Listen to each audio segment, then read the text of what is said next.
Okay, so let's cover the Vermiel strength circuit. So it's a clean, a snatch, and a push press. These are all explosive movements driven by the legs. I like to think of the arms just coming along for the ride, or if we're new to these patterns, we're really thinking how do we get as much out of the legs as possible with the least amount coming from the upper body.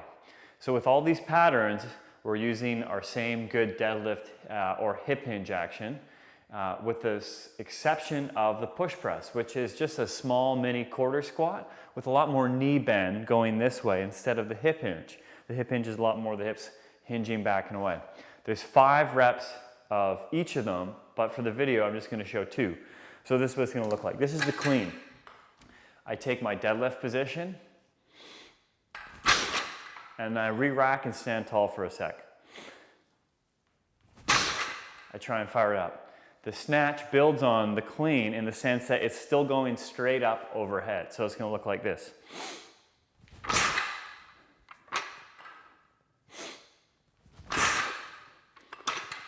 So note between each rep, I'm still taking a moment before I go into the next repetition.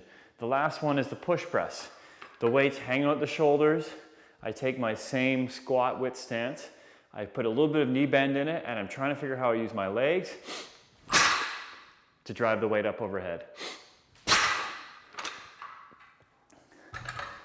So if you have something like the power blocks at home, they're perfect. They let you know whether you're actually snapping or extending that weight up there with some speed.